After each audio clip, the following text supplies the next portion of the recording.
orang Belanda tahun 1914 sudah tercatat yang namanya Gunung Padang ini yang namanya Enjeprum orang Belanda. Nah, kalau dilaporkan oleh masyarakat kepada dinas terkait tentang Gunung Padang ini tahun 1914 atau tahun 1979. Kalau orang Belanda tadi 1914. Kalau dilaporkan oleh masyarakat kepada dinas terkait tahun 1979.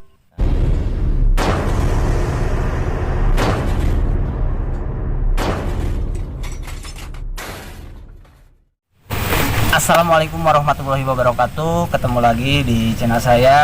Season kedua ini saya pengen ngobrol-ngobrol panjang lebar sama beliau, sama Bapak Yusuf. Bapak Yusuf ya, sama Bapak Yusuf tadi ya. Ya, sekarang saya pengen tanya Pak tentang sejarah atau situs Gunung Padang itu gimana sih awalnya Pak, zaman dulu atau gimana penjelasannya gitu? Bercerita masyarakat itu ya. Iya Pak. Kalau Gunung Padang ini masyarakat dulu menggunakan, dianggap sebagai tempat suci atau tempat sakral, dan kalau masyarakat tentang Gunung Padang ini tidak mengatakan kapan ditemukan atau kapan tercatat. Kalau menurut bukuan orang Belanda tahun 1914 sudah tercatat yang namanya Gunung Padang ini yang namanya Enjeprum orang Belanda. Nah, kalau dilaporkan oleh masyarakat kepada dinas terkait tentang Gunung Padang ini tahun 1914 atau tahun 1979. Kalau orang Belanda tadi 1914. Kalau dilaporkan oleh masyarakat kepada dinas terkait tahun 1979. Nah, setelah dilaporkan ini baru dibersihin karena dulu tertutup samak belukar hutan belangkara. Jadi hanya tempat-tempat tertentu yang dibersihin. Dan disitulah orang ritual, disitulah orang semedi, disitulah orang bertapa dan sebagainya.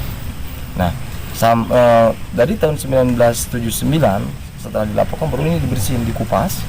Karena dulu yang nampak ke atas batuannya hanya batuan-batuan yang berdiri. Gitu. Masih utuh enggak? Ya, kalau masih utuh enggak. Karena di tahun 70 ini berserakan rusaknya ini, tahun 70 itu belum dilindungi sama pemerintah, banyak pohon yang besar ditebang. Jadi kena batu yang dampaknya banyak yang miring, yang roboh, yang patah dan sebagainya, karena mau diolah digelinding-gelinding ke samping. Nah, lalu dampaknya seperti ini. Nah, setelah dilaporkan tahun 1979 ini dibersihin sampai tahun 85. Nah, kalau dibuka, dipublikasikan secara besar-besaran untuk umum 2011. Pertama kunjungan pada Yusuf waktu menjabat wakil gubernur waktu itu. Lalu di tahun 2012 banyak di sisi ilmuwan, banyak yang datang ke sini yang meneliti tentang segi batuannya, meneliti tentang kadar usianya, dan meneliti secara keseluruhan luasnya seperti apa. Itu orang-orang ilmuwan. Nah itu.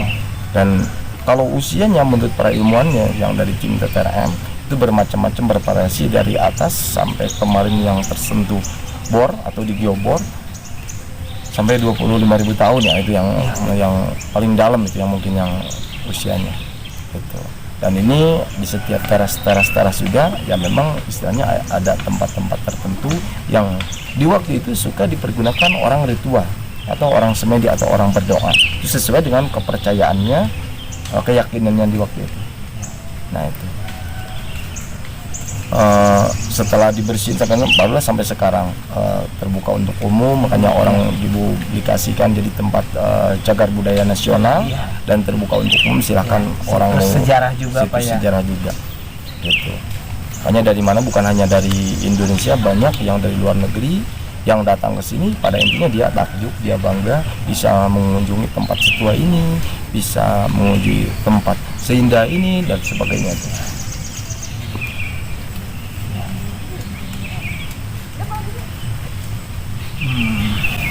Ada masukan? Ada, silakan kalau mau ada masukan nggak? Misalnya apa? Lebih ininya lagi?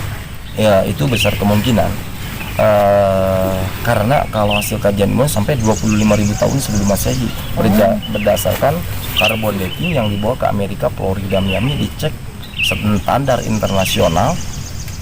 Nah seperti itu hasilnya, itu menurut tim riset waktu itu 25.000 tahun sebelum Masehi.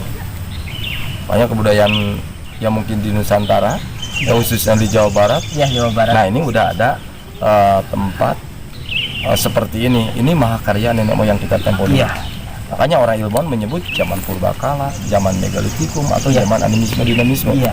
Dikarenakan di Gunung Padang ini sama sekali belum ditemukan jenis prasasti, huruf, arca, patung dan sebagainya.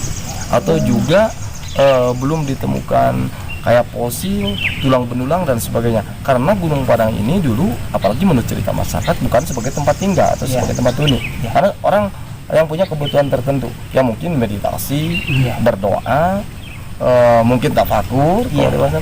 Nah itu mengening tempat mendekatan diri kepada Sang Maha Pencipta. Nah itu. Dan setelah itu mungkin pulang lagi ke tempat-tempatnya masing-masing dulu. Di tempat berkumpulnya. Berkumpulnya di Dan sampai sekarang belum ada yang tahu siapa sih orang pertama yang menata menyusun Gunung Padang ini. Ya tadi itu. Sampai sekarang juga. Karena belum ada huruf, belum ada tulisan.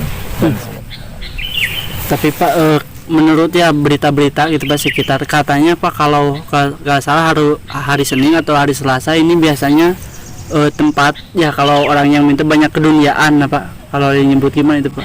Nah itu mungkin itu tergantung orangnya.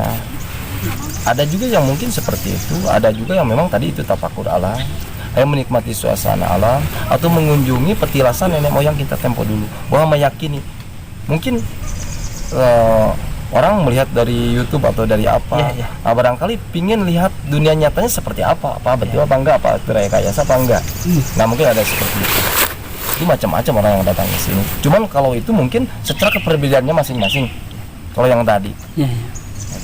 Oke teman-teman, dulur semuanya, saya sudah panjang lebar beliau menjelaskan. Semoga kita bisa melestarikan budaya ya Pak ya. Peninggalan nenek moyang kita juga gitu kan, dan kita bisa melestarikan ya Pak ya. Oke. Masukan atau yang mau yang mau berkunjung ke sini atau gimana buat teman-teman yang lagi nonton atau apa gimana Pak? Boleh? Ya boleh. Masukan. Jadi buat teman-teman mungkin yang lagi nonton atau mungkin melihat di YouTube ini, yang mau datang ke sini, yang pertama harus dijaga dengan kebersihannya, yang kedua kelestarian benda cagar budayanya, yang ketiga kita sama-sama melestarikan peninggalan nenek moyang kita tempo dulu supaya tetap terjaga sampai turun temurun, bahwa anak cucu kita itu, orang-orang dulu itu sampai sekarang generasi bahwa itulah ada peninggalannya seperti itu. Iya Pak, terima kasih banget beliau sudah menjelaskan panjang lebar, itu masukannya buat kita dan kita selalu menjaga dan melestarikannya ya Pak. Pak Yusuf, atur nuhun. Sami-sami. Atur nuhun. Oke. Sampai ketemu lagi di sejarah berikutnya tentang Explore Jawa Barat. Terima kasih. Assalamualaikum warahmatullahi wabarakatuh.